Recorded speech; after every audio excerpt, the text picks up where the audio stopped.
Hi guys, welcome back to another video, and for today I'll be doing an unboxing video and probably a little bit of short review or quick review with the products that will be featured in this video.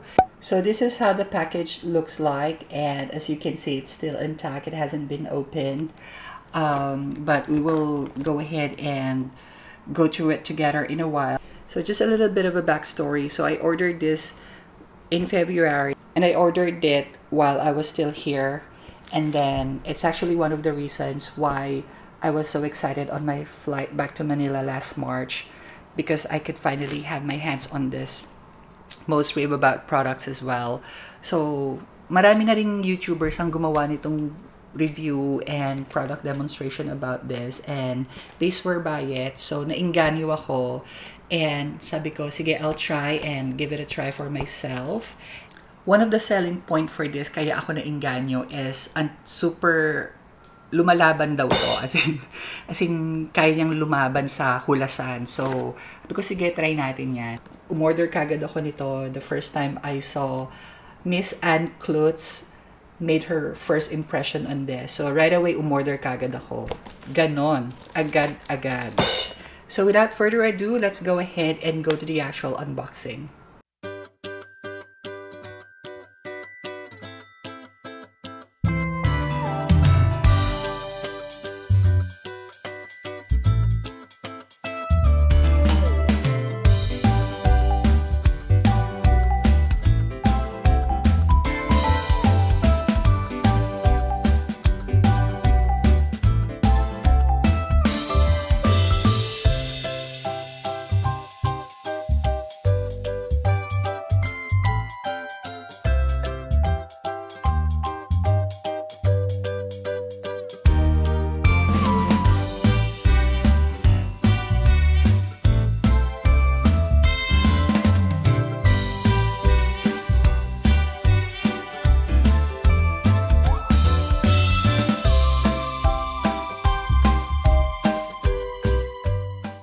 So there you have it, guys. I know that it's not much. I only got 3 items. I only got the foundation, the brow gel, and the Dual Precision brush. So now let's go on to first impression.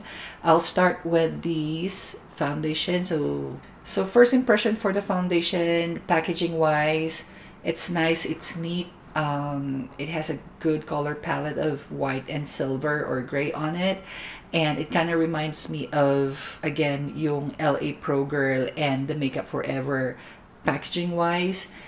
It has a pump. I tried to smell it earlier. I'll smell it again. It has a little bit of a smell. Medyo amoy paint siya ng konti, pero very, very light lang naman.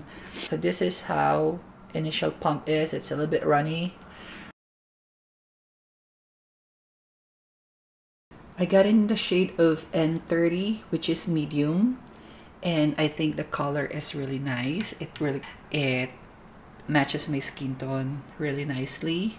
Like, it's not too far off from my neck color.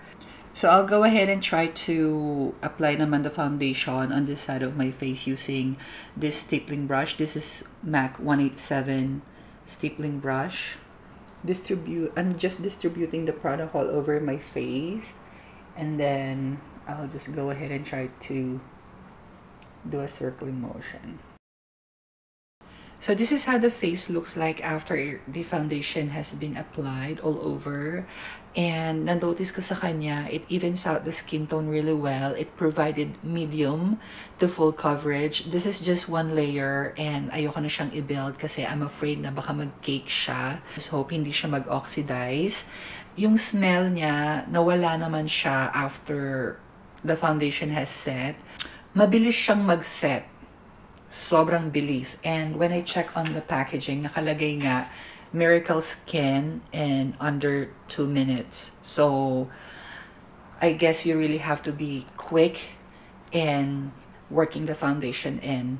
And wala siyang lagkit, nakakatuwa. Like, parang super lightweight siya. Like, hindi siya malagkit. It's so nice. And then when I read the label nga, nakalagay dito, So I think the only thing that's missing is SPF. But then again, that's fine because I don't really rely on foundations SPF anyway. But overall, so far, I'm liking it. Like right now, the whole time I'm talking, I'm really like, keep on touching my face kasi nga, just to check kung may lagkit ba siya or whatever. And wala. Like, sobrang nakakatuwa siya. Like, parang, you won't even need a powder to set it. Alam mo yun? So now, let's move on to the brow gel. This is the Wonder Brow Gel. I got it in the shade of black brown. Again, packaging wise, it's in like, I think it's a plastic bottle, clear plastic bottle with, again, a silver color palette. With the smell, it has something on it, but it's not too strong. The applicator has like a brush tip on it. Natatakot ako actually paano siya gamitin. But I don't have well-groomed brows right now because I'm trying to grow them, and I have plans of once they're thick enough, then I'll go to Brow House to have them reshape. Parang ako naglalagay ng putik. Medyo hindi ko gusto yung applicator talaga. So, I'm just gonna use this dual precision brush, and I'll just get a product from the applicator.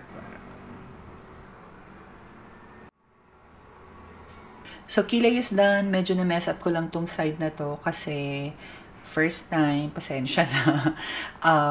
Medyo mabilis kasi siyang matuyo talaga. So, feeling ko na pressure ako kaya nagkaganyan yung itsura niya.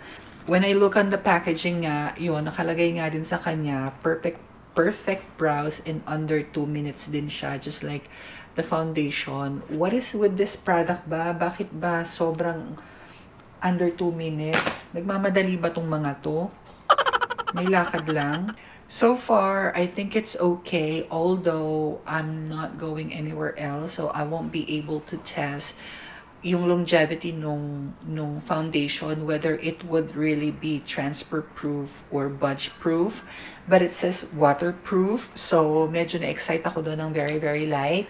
So the only thing that I can test right now is kung totoo ngang waterproof siya. So wala sa plano, but I'll go ahead and change and we'll go for swimming. Bye! Ay, ano ba yan? Binisa ko na siya kagad.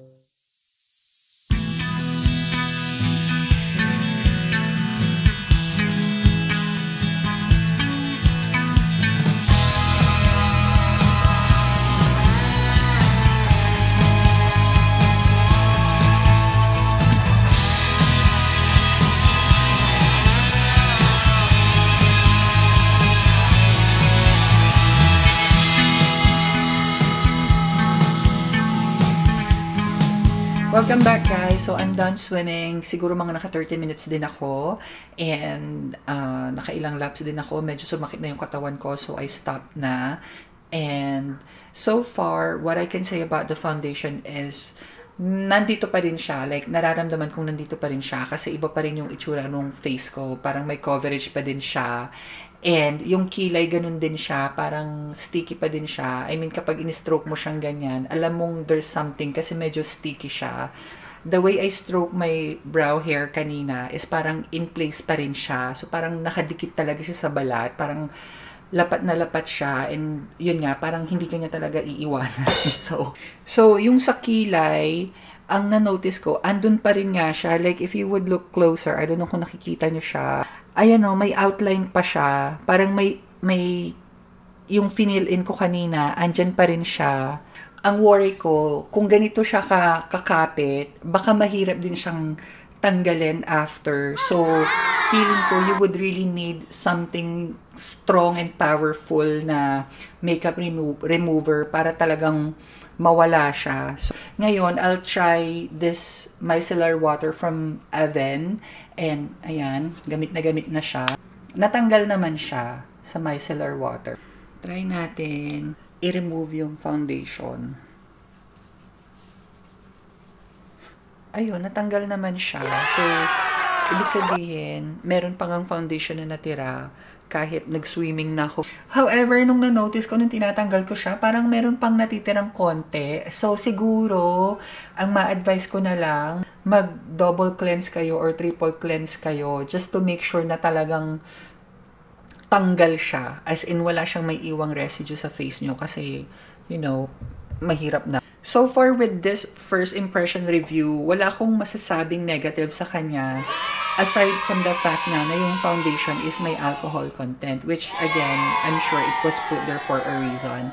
So yung foundation, longevity-wise, coverage-wise, yung shade availability niya, medyo limited nga lang, but otherwise, overall, okay siya. As in, like, feeling ko, it will be able to really deliver and alam mo yung talagang hindi huhulas yung makeup mo. So that's it guys. Thank you so much for watching. Please don't forget to subscribe if you haven't already for more videos. See you on the next one. Bye!